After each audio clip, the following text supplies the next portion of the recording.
परम पूजनीय गुरुजी राष्ट्र की स्थिति से चिंतित नहीं थे, ऐसा नहीं, लेकिन चिंता में से वो एक चिढ़ पैदा करना चाहते थे। यदि आज देश की स्थिति अच्छी नहीं है तो हम इसे अच्छा बनाएंगे। अगर आज हम दुर्बल हैं, अगर आज हम अभाव से ग्रस्त हैं, अगर भारत माता का कोई भी पुत्र या पुत्री सम्मान से, समृद्धि से जीवन यापन करने की क्षमता नहीं रखता, तो ये हमारे लिए चुनौती है और हम इस चुनौती का सामना करके भारत के भाग्य को बदलेंगे। उनकी चिंता में से यह संकल्प पैदा होता। बार बार मेरी आंखों के आगे वो आखिरी दिन का चित्र उपस्थित हो जाता है। शायद इस भारी भीड़ में मैं ऐसा भागा व्यक्ति हूं जो प्रातःकाल 5 जून का प्रातःकाल उनसे मिला था। हम लोग रात्रि भर आदिलाबाद से कार्क से यात्रा करके हेडगेवार भवन पहुंचे थे। इच्छा थी परम पूजनीय जी के दर्शन कर लें। वो संध्या वंदन करके बैठे थे। संध्या का क्रम कभी नहीं रुका।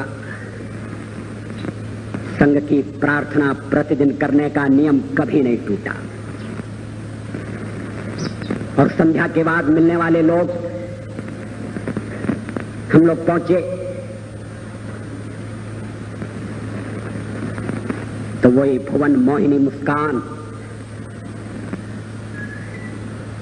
हृदय का हरण करने वाली, तापों का निवारण करने वाली।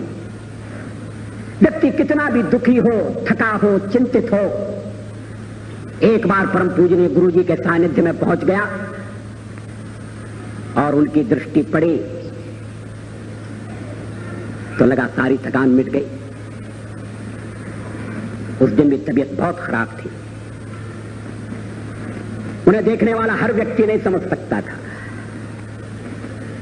मगर कुछ लोग समझ सकते थे। डॉक्टर आबाजी थत्ते मौजूद थे, लेकिन उन्होंने सबसे परिचय प्राप्त किया।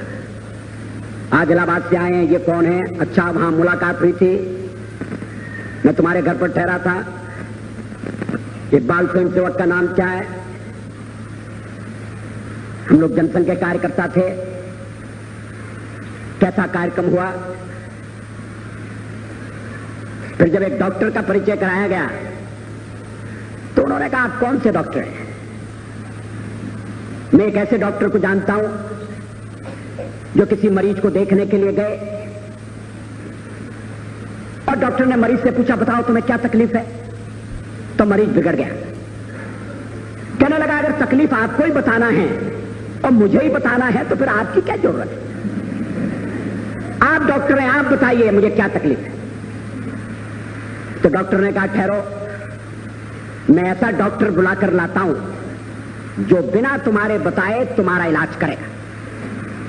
और वो डॉक्टर बाहर निकलकर एक वेटरनरी सर्जन को बुलाकर ले आए, एक जानवरों के डॉक्टर को बुलाकर ले आए। कहने लगे कि ये तुम्हारा इलाज कर सकते हैं, इनके मरीज को कुछ बताने की जरूरत नहीं पड़ती, ये स्वयं सब कुछ समझ लेते हैं। तो फिर उन्होंने जो हमारे साथ डॉक्टर थे उनसे पूछा, आप कौन से डॉक्टर हैं? ये विनोद था, वो जानते थे वो डॉक्टर कौन है। मगर मृत्यु दरवाजे पर खड़ी थी, शरीर साथ छोड़ रहा था, संसार के बंधन एक एक करके टूट रहे थे। परम पूजनीय गुरु जी जानते थे अंतिम बुलावा आ गया है। प्रातःकाली उन्होंने कहा था, घंटी बज रही है। For whom the bell toll, ये घंटी किसके लिए बजती है? लेकिन स्वयं सेवक आ गए तो मरण को भी मानो एक तरफ रख दिया, पीड़ा को पी गए, शरीर की व्यथा को भूल गए और स्वयं सेवकों के साथ हंसी, विनोद, परिचय। चाय लाओ। चाय भी उनके लिए एक लोक संग्रह का साधन थी। उन्हें यह भी स्मरण था कौन चाय पीता है, कौन नहीं पीता। मेरे पेट में तकलीफ थी, मैंने चाय पीना बंद कर दिया था। ऑपरेशन के बाद मैं पीने लगा। मगर उन्हें स्मरण था कि ये चाय नहीं पीता है। कहने लगे नहीं अटल चाय नहीं पीता, दूध लाओ। मैंने कहा पीना शुरू कर दिया। तो कहने लगे चलो अच्छा, उतनी तकलीफ कम हो गई। और बाल स्वयंसेवकों से परिचय, नाम मुझे एक क्षण के लिए गा, एक क्षण के लिए, कि मानो शूलों की शैया पर भीष्म पितामह विराजमान है।